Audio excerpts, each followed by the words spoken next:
Hello everyone. तो लो जी आ गया खेसारी लाल यादव जी का एक बहुत ही बेहतरीन बोलबम सॉन्ग के फुल टीजर को रिलीज कर दिया गया है और फुल वीडियो सॉन्ग का रिलीज डेट भी आ चुका है। और इस गाने को लिखे हैं विशाल भारती जी और इसमें म्यूजिक है मनोज सिन्हा जी का। और इस गाने को गाए हैं खेसारी लाल यादव जी, जो कि आपको स्क्रीन के ऊपर दिखाई दे रहा है। जिस सॉन्ग का टाइटल रखेगा आंसू गंगा जल भइल, जिसका टाइटल है आंसू गंगा जल भइल। और ये फुल टीजर को रिलीज कर दिया गया है और काफ़ी बेहतरीन वीडियो सॉन्ग के टीजर है, काफ़ी ज़बरदस्त है। तो फुल टीजर को रिलीज कर दिया गया है और फुल वीडियो सॉन्ग को रिलीज किया जाएगा कल सुबह में।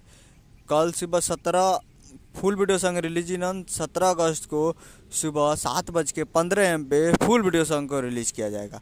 तो कल 17 तारीख को 7:15 पे फुल वीडियो सॉन्ग को देखने के लिए तैयार रहिएगा। और फुल टीजर रिलीज हो चुका है टी सीरीज हमारे भोजपुरी यूट्यूब चैनल पे, तो जाइए और जाकर देखिए। उम्मीद कर रहा हूँ कि वीडियो अच्छा लगा तो चैनल को सब्सक्राइब बेल आइकन प्रेस करिए ताकि ऐसे खेसारी लाल यादव जी के लेटेस्ट न्यूज लाते रहे। और वीडियो अच्छा लगा तो वीडियो को एक लाइक कीजिए। मिलते हैं अगले वीडियो में, तब तक के लिए जय हिंद जय भोजपुरी।